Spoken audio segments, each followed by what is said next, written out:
안녕하세요. 주식소녀입니다. 최고의 주식 최적의 타이밍 이번 세 번째 시간이죠. 지난 시간에 알려드렸던 대로 이번 주에는 6장부터 8장까지 공부했고요. 혹시 같이 공부하신 분 계신가요? 한번 복습해 볼게요. 6장은 S고요. 캔슬링 원칙 가운데 수요와 공급, 결정적인 시점에 대규모 수요라는 제목으로 시작하고 있어요. 어떤 내용이 있었는지 간단히 한번 살펴볼게요. 먼저 한 기업이 발행한 총 주식수는 주식시장에서 매매가 가능한 주식의 전체 물량을 말하는데요.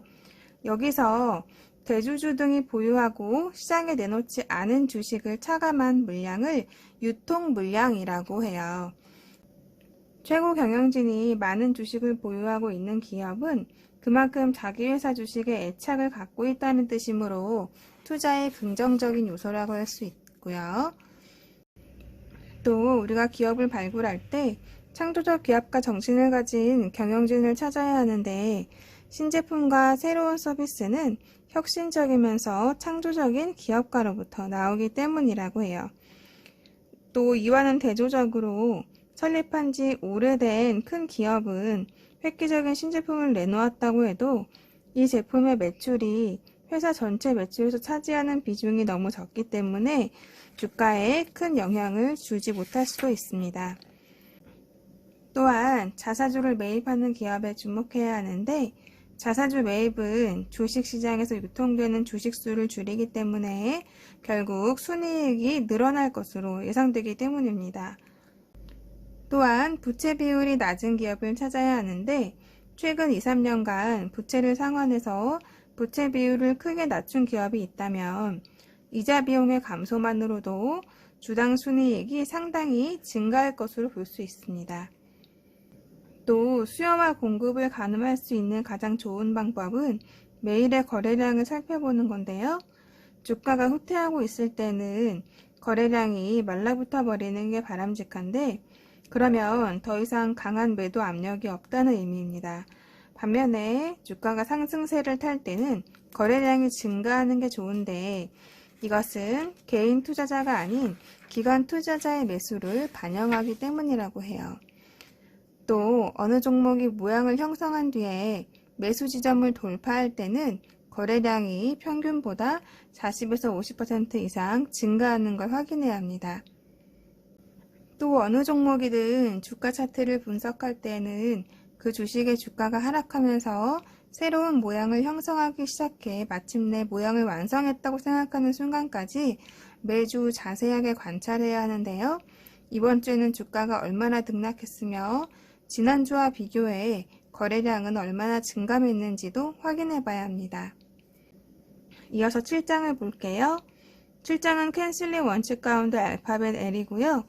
주도주인지 소외주인지 우리가 선택한 주식이 어느 쪽인지 확인하는 과정입니다. 우리가 선택하는 주식은 업계의 리더이면서 해당 분야에서 1위인 기업을 선택해야 되는데요.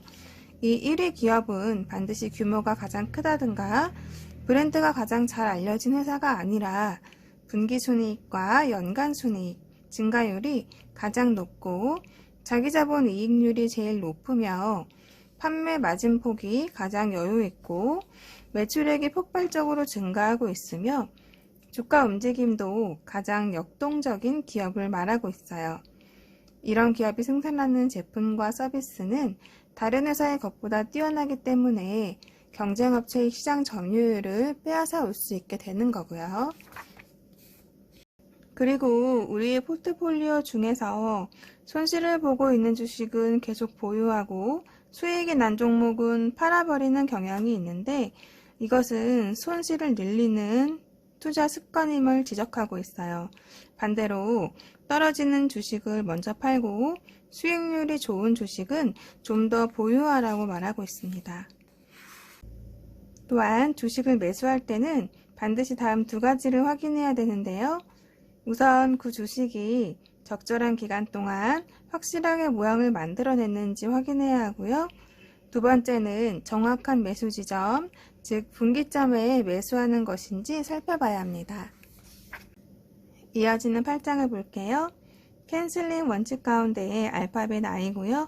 기관 투자가의 뒷받침, 리더의 움직임을 조치라 라는 제목하에 기관 투자가들에 대해 살펴보고 있는데요.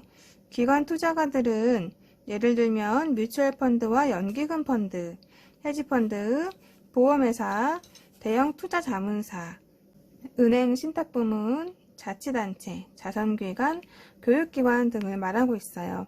이렇게 규모가 큰 투자자들을 기관 투자자라고 하고요. 바로 이들 기관이 어느 주식을 보유하고 있을 경우 기관 투자가가 뒷받침하고 있다고 말합니다. 자신이 매수하려는 주식을 얼마나 많은 기관 투자가들이 보유하고 있는지, 또 기관 투자가의 수가 최근 몇 분기 동안 꾸준하게 늘어나고 있으며 바로 지난 분기에 그 숫자가 크게 늘어났는지 확인해야 합니다. 그 가운데 탁월한 운용 성과를 내고 있는 기관 투자가가 얼마나 많이 보유하고 있는지도 체크해야 된다고 하고 있어요. 이렇게 기관 투자가의 뒷받침이 되고 있는 종목은 유동성을 확보할 수 있는데요. 이런 주식은 우리가 언제든 팔고 빠져나올 수 있다는 점에서 개인 투자자에게 유리합니다. 예를 들어 기관 투자가가 전혀 사지 않는 종목은 시장 상황이 좋지 않아서 우리가 이 주식을 팔려고 할 때 매수자를 찾기가 쉽지 않기 때문에 어느 정도 기관 투자가의 뒷받침이 있는 종목을 선택하라고 말하고 있어요. 이렇게 해서 오늘 6장부터 8장까지 캔슬링 원칙 가운데 3가지 부문을 간단하게 살펴봤고요. 다음 시간은 9장부터 10장까지 공부할 예정입니다. 함께 공부 진도 나가실 수 있는 분들은 함께해요. 그러면 진도는 여기에서 마치고요. 이번 영상에서는 주식 투자를 할 때 제가 목표 설정했던 방법에 대해서 알려드리려고 해요.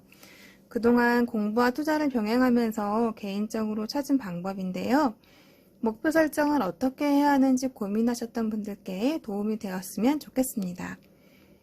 저만의 방법을 공유해드리기 전에 가장 먼저 말씀드릴 점은 우리가 주식 투자를 하면서 최종적으로 도달하고 싶은 지점을 미리 설정해야 한다는 거예요. 그 다음 그것을 이루기 위한 과정을 단계 밟아 나가야 우리가 어디를 향해 가고 있는지에 대해서 항상 초점을 맞출 수 있거든요. 여러분들의 최종 목표는 무엇인가요? 몇 년 안에 내가 투자의 고수가 되었을 때 나는 이런 목표를 갖고 투자해야지, 또는 나는 이런 스타일로 투자할 거야 하는 목표가 있으신가요? 예를 들어 한 종목에 들어가는 금액을 1억, 수익률은 100%에서 300%로 1차 목표를 설정했다고 해요. 그럼 이제 이 목표를 위한 첫걸음은 무엇일까요? 이제 막 공부를 시작했고 수중에 1억이 있다고 할게요. 실력은 제로예요. 1억을 다 투자하면 돈을 벌 수 있을까요? 아마도 1억을 날리는 것은 시간 문제일 거예요. 그러면 어떻게 실력을 키울 수 있을까요? 그리고 나의 실력을 어떻게 스스로 검증할 수 있을까요? 제가 주식을 처음 공부하기로 마음먹었을 때 제일 처음 직면했던 문제가 바로 이 부분이었어요. 평생 편안한 투자를 하고 싶은데 어떻게 그것을 만들어낼 수 있을까 하는 거예요. 우리는 이제 처음으로 2가지를 설정해야 해요. 하나는 한 종목에 들어가는 첫 금액이고 다른 하나는 첫 목표 수익률이에요. 책으로 주식 공부를 하다가 처음으로 투자에 도전할 때는 내가 어느 정도 알고 있다고 생각해도 실수하는 경우가 당연히 많아요. 실전이 처음이니까요. 여기에서 아주 중요한 점이 있어요. 우리의 첫 번째 목표는 돈을 버는 것이 아니라 실력을 키우고 검증하는 것이라는 점이에요. 예를 들어 의사가 되기 위해 의대에 입학한 학생이 있다고 해볼게요. 이제 막 대학교 1학년생이 나 돈 못 벌고 있어 라고 말한다면 무슨 말씀을 해주시겠어요? 의대생이 4년간 대학에서 공부가 필요하고 졸업 후에도 인턴 생활이 필요한 것처럼 우리도 처음에는 스스로 학생이라고 생각해야 해요. 책에서 배운 원칙들로 종목을 선정하고 매수 타임을 찾았는데 내가 진짜 제대로 선택했는지 검증하는 시간이 필요한 거죠. 그럼 다시 우리의 목표로 돌아올게요. 한 종목에 들어갈 금액을 처음 설정할 때 우리는 이 금액을 잃어버릴 수도 있다는 점을 생각해야 해요. 따라서 내 생활에 지장이 없는 작은 금액으로 잡아야 해요. 예를 들어 첫 투자 금액을 30만원, 목표 수익률을 100%로 잡았다고 해볼게요. 50% 수익률, 30% 수익률, 아니 10% 수익률도 만들어 본 적이 없다면 처음부터 100% 수익률을 목표로 잡는 것이 합리적일까요?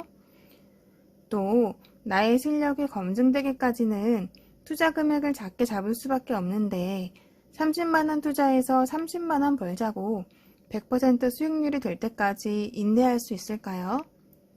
혹은 내가 처음 선택한 종목이 100% 상승할 수 있다고 확신할 수 있을까요? 여러 가지로 생각해봐도 앞뒤가 맞지 않죠? 목표 설정이 처음부터 잘못되었다는 이야기예요. 따라서 투자 금액과 목표 수익률은 비례하는 것이 합리적이라는 생각을 하게 되는 거예요. 그러면 언제 나의 투자 금액과 목표 수익률을 한 단계씩 업그레이드하면 될까요? 나의 점수가 평균적으로 60점에서 80점은 안정적으로 나왔을 때 하는 것이 좋아요. 예를 들면 5종목에 투자했을 경우 3종목에서 4종목은 내가 목표한 수익률이 나와야 해요. 10종목에 투자했다면 6종목에서 8종목은 나와야 하고요. 그래야 나머지 종목에서 손실이 나더라도 수익난 종목에서 커버가 되고 결과적으로 돈을 잃지 않으면서 공부를 계속 할 수가 있어요. 그래서 처음에 투자 금액과 목표 수익률을 작게 시작하고 계속해서 스스로를 테스트해서 검증해야 한다는 거예요. 나의 투자 실력을 점점 발전시키면서 금액과 수익률을 같이 올리다가 어느 날 강세장이 왔다면 그때는 정말 좋은 기업을 찾았을 때 큰 금액을 들어가서 100%에서 300% 혹은 그 이상의 수익으로 큰 돈을 버는 거예요. 제가 경험한 바로는 돈은 그렇게 버는 거더라고요. 공부하고 실력을 다지는 과정에서 투자 금액이 크지 않은데 얼마를 벌었고 못 벌었고 연연하는 것은 지나고 보니 별 의미가 없었어요. 물론 최종 목표까지는 아니더라도 금액이 어느 정도 커지게 되면 꽤나 쏠쏠한 수익이 나기 시작하는 지점이 오게 되고 더 재미도 생기게 돼요.